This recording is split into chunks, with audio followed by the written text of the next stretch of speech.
कहते हैं मनुष्य की सबसे बड़ी लड़ाई अपने आप से होती है।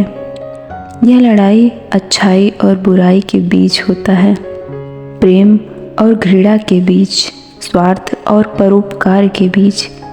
यह कहानी भी इसी प्रकार की है, एक ऐसे व्यक्ति की जिसने खुद को अपने मन के जाल में फंसा लिया था।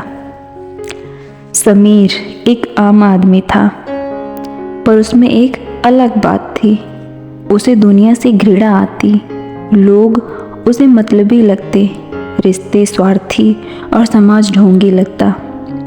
उसे हर किसी में कोई न कोई बुराई नजर आती थी। कोई अमीर हो तो घमंडी लगता, कोई गरीब हो तो निकम्मा। उसकी नफरत इतनी गहरी हो चुकी थी कि वह खुद को दुनिया से अलग समझने लगा था। एक दिन ऑफिस से घर लौटते समय उसने देखा कि एक बूढ़ा आदमी सड़क के किनारे बैठकर भीख मांग रहा था। समीर ने मन में सोचा, ये सब भी अजीब नाटक करते हैं, मेहनत क्यों नहीं करते। समीर अपने मन में फुसफुसाते हुए आगे निकल गया। उसी रात जब समीर अपने घर पहुंचकर सोफे पे बैठा तो उसे अपनी माँ की एक पुरानी बात याद आई। बेटा, दुनिया वैसी ही दिखती है जैसी नज़र से हम उसे देखते हैं। समीर सोचने लगा, क्या सच में दुनिया इतनी बुरी है या मैं ही इसे बुरा देखना चाहता हूँ। फिर अचानक बिजली चली गई। अंधेरे में बैठा समीर महसूस करने लगा कि घृणा भी एक अंधकार की तरह है जो उसे दुनिया की रोशनी से दूर कर रही थी। अगली सुबह समीर जब बाहर निकला तो उसने देखा कि वही बूढ़ा आदमी जिसे उसने रात को देखा था, वो एक बच्चे को रोटी का टुकड़ा दे रहा था। समीर चौंक गया। जिसे मैं निकम्मा समझ रहा था वह तो मुझसे बड़ा इंसान है। उस दिन समीर पहली बार समझा कि हम अक्सर अपने ही विचारों के जाल में फंस जाते हैं। हमें जो दिखता है वही सच नहीं होता।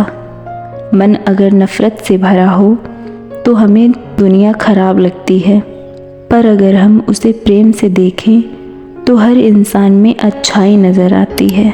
उस दिन के बाद समीर ने कोशिश की कि वह हर चीज़ को खुले मन से देखे। अब उसे दुनिया में अच्छाई भी दिखने लगी। हाँ, बुराइयाँ भी थीं, पर अब वे अकेली नहीं थीं, उसके साथ अच्छाइयाँ भी थीं। हमारा मन ही हमारी दुनिया है। अगर हम इसे प्रेम से भर दें तो दुनिया भी हमें सुंदर दिखने लगेगी।